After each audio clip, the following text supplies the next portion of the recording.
Lorraine et Étienne, vous faites partie de l'organisation Extinction Rébellion. Vous êtes sur le marché parce qu'il y a un nouveau règlement local de publicité intercommunale, le RLPI, qui va être débattu à Grand-Chambéry. Alors dites-nous, qu'est-ce qui ne vous convient pas dans ce règlement des publicités ? Donc le RLPI, pour rappeler, c'est vraiment le document qui va permettre de réglementer en fait plusieurs choses sur les publicités. Donc par exemple la taille des publicités, leur position et leur distance entre chaque publicité. Et donc nous, ce qui nous frappe dans ce RLPI, c'est que normalement les pubs devaient notamment avoir une taille limitée de 2 mètres carrés. Et la ville de Chambéry en fait a demandé une dérogation pour pouvoir mettre des publicités de 8 mètres carrés dans la ville. Ce qui est assez aberrant quand on voit par exemple derrière nous la taille que représente en fait cette surface. Bonne occasion pour mettre la pression sur les élus pour diminuer la place de la publicité dans la rue, aux arrêts de bus, aux abords des écoles. On a un certain nombre de revendications par rapport à ça. Et pour attirer l'attention en même temps qu'on fait parler de cette pétition, on a fait ce petit panneau qui attire beaucoup. Qui attire beaucoup sur le marché, ça marche bien. Et du coup, c'est un petit clin d'œil au fait que il y a la possibilité d'autoriser ou d'interdire ces panneaux de 8 mètres carrés en ville pour la publicité à l'occasion de ce règlement. Et donc, voilà, c'est un symbole du sujet. Il y a plusieurs points en fait. On a une demande de 8 mesures qui sont inscrites, on a fait une pétition avec ces 8 mesures. Et donc il y a par exemple la sobriété, le fait d'éteindre les lumières parce qu'on ne voit pas trop l'intérêt en fait qu'elles soient allumées la nuit, surtout que en cette période où on demande la sobriété à tout le monde, le fait d'allumer les publicités, on ne voit pas trop l'intérêt. Que ce soit en taille ou en nombre ou même sur le type de format, c'est-à-dire les formats numériques. Maintenant on a des formats numériques qui changent tout le temps, on a une consommation d'énergie qui est complètement délirante. Donc je pense qu'il y a toute l'appropriation de l'espace public par la publicité qui est à repenser complètement. Donc il y a ça, plus les panneaux numériques qui consomment énormément, il y en a un vers la gare. Et par contre, toutes les pubs ne s'éteignent pas. On a les grandes pubs qui d'ailleurs, je ne suis pas sûre que le format soit très légal, qui sont vers Bicy, etc. en dehors. Les pubs géantes, elles ne s'éteignent pas celles-là. La publicité en ville n'est pas utile de faire aussi grand.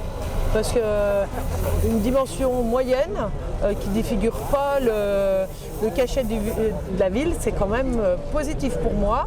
Donc une dimension comme celle-ci, elle est trop grande. Je la veux plus petite, j'habite Chambéry et pour moi ce serait important de respecter cette dimension qu'il y avait auparavant et c'est pas utile d'avoir une très grande comme ça. Ce qui est aussi choquant pour nous, c'est qu'en fait aujourd'hui, il y a une réglementation nationale en matière de publicité qui notamment interdit la publicité au sein des parcs naturels régionaux, donc dans le parc des Bauges, dans le parc de Chartreuse, autour des monuments historiques, etc. Et en fait, il est possible, avec ce règlement local de publicité, de déroger à ce règlement national. Et donc, Grand Chambéry a prévu d'utiliser cette possibilité. Et donc, il n'y aura pas beaucoup, mais quand même de la publicité autorisée dans les parcs régionaux et autour des monuments historiques, notamment. Et donc ça, c'est quelque chose qui nous interpelle. Il y a un cadre national. Le règlement local a vocation peut-être à préciser, à aller plus loin éventuellement, mais surtout pas à revenir en arrière. Personnellement, je pense que c'est une pollution visuelle. Après, reste à savoir si elle sera éclairée. Si elle est éclairée, une fois de plus, on remet en cause le gaspillage de l'énergie. Et je pense qu'il faut rester maître de la surface publicitaire, à savoir limiter au maximum toute cette démonstration qui finalement n'est même pas regardée par les gens et qui ne sert à rien, qui est à mon sens obsolète au vu de la crise énergétique et surtout pour la planète.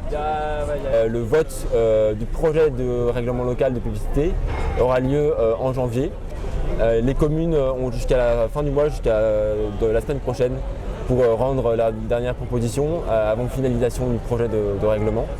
Et donc ensuite il y aura un vote en janvier, comme je disais. Et puis une phase officielle d'instruction avec notamment une enquête publique qui aura lieu au printemps, mars, avril, on ne sait pas trop. On travaille avec les communes, donc on a pris des rendez-vous en fait avec les élus pour discuter de ça. On a aussi envoyé un mail donc en rappelant toutes les revendications qu'on voudrait intégrer à ce RLPI, à toutes les communes de l'agglomération. Et on a aussi fait une action donc c'était la semaine dernière. Il y a 2 semaines, devant le conseil communautaire qui s'est tenu donc à Chelles-les-Eaux pour rappeler aux élus qu'en fait la publicité c'est un sujet qui nous concerne tous et qu'on a des choses à dire là-dessus. Il y a un mec et McDo, ils ont mis les cornets de frites devant chez moi et tout, et moi je trouve que c'est malsain parce que j'ai un enfant et je veux pas qu'il voit. Dans quelle mesure j'ai le droit de cacher la pub McDonald's? Bah, la pub elle est légale. Ouais, donc, mais tu sais que ça te fait crever d'en bouffer. Ouais. On est à peu près tous d'accord que c'est mauvais ce qu'ils vendent. Ouais. Est-ce que légalement, en tant que citoyen, j'ai le droit de me défendre de ça? Non. J'ai pas envie que mon enfant il voit des cornets de frites McDo, je fais comment? Tu mets la pression aux élus, par exemple,